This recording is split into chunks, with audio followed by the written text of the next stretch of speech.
Combat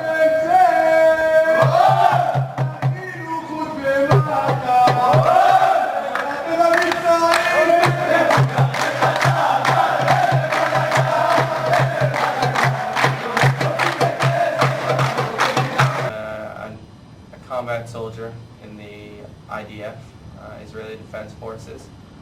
Currently I'm serving in the paratroopers.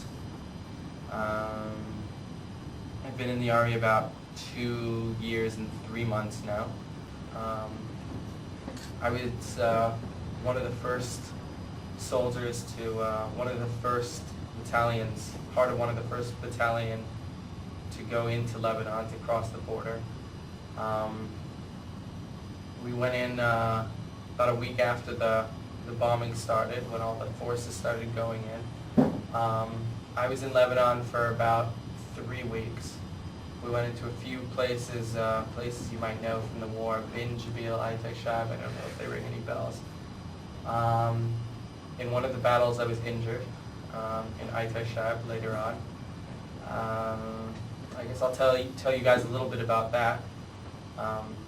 We were walking all night, and we came to this little town called Shab, and our mission was to close off the city and look for arms and terrorists.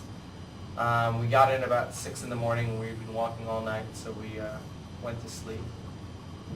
At about 1 in the afternoon, we were woken up by gunfire, sporadic gunfire, that wasn't aimed directly toward us, but was aimed at another unit that was at a house nearby within the town. And I mean, I know this sounds funny now, but I mean, the fire wasn't coming at us, so we didn't really pay attention. We all kind of went back to sleep. A little bit later, I'd say like an hour, 2 hours later, we were starting to eat lunch, which was also a problem. I mean, we didn't have very much food, and the food we had was definitely like gold.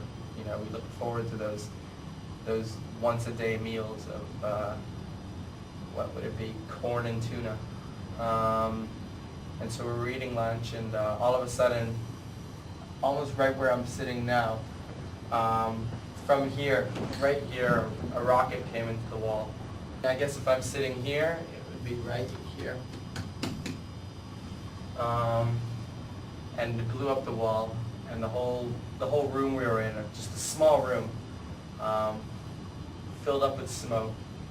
And just the explosion and the smoke, and it was just, for me, it was just too much for a second. I mean, I ran out of the room, and I was crying, and I was all out of sorts. And I didn't know what to do. It was incredibly scary.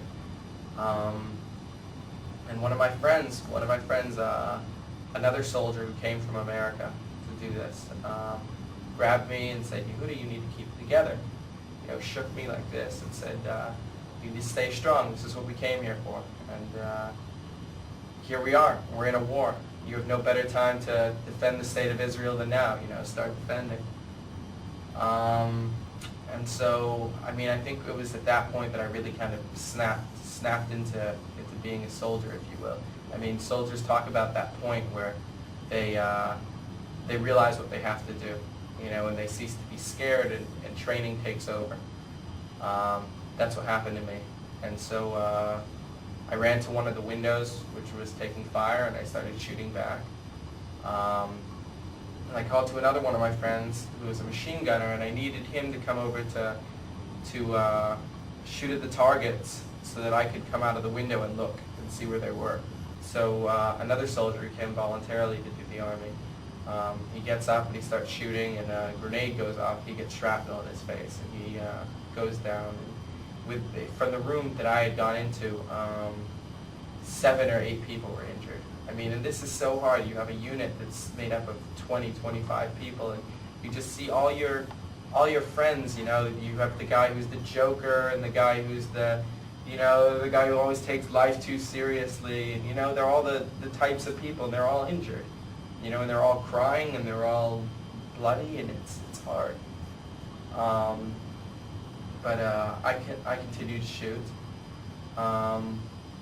and all of a sudden I felt my hand was just really wet. I didn't know what it was, and they thought maybe it's sweat, or you know, I looked down and it was just full of blood. And then I look up and my whole shirt was just drenched in blood. And I had just been shot. What had happened is a bullet had come through here, gone out here, and I hadn't even felt it. As soon as I saw it, as soon as I looked down and saw the hole, I called out to my medic, and my medic ran into the room and grabbed me and pulled me out of the room.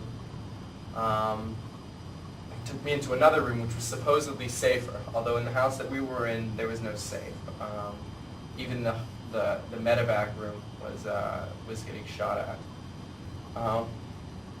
So he pulled me over to the medevac room and he said, okay, he bandaged me up. He said, Yehuda, you stay here. And I said, there's no way I'm staying here. I've come through too much. I've given up my life in order to come and serve this country, and I'm not going to let, I'm not going to let one bullet, I guess. It's a little bit cliche, but I'm not going to let one bullet stop me. So I called to my officer, and my officer said, hey, Yehuda, if you can come fight, So I ran back out, and I continued to fight. And finally we were able to push back the enemy, and I think we killed about 10 Hezbollah over there, but we were able to take what we were almost convinced would end up as a lost battle. I mean, they were so close to our house. At one time they were only like 20 yards away from our house, and they were getting ready to charge our fortifications. So we thought we were going to lose, and we were able to turn it around and push them back. Although we did lose 2 soldiers, one of them an officer and one of them a friend of mine in my unit.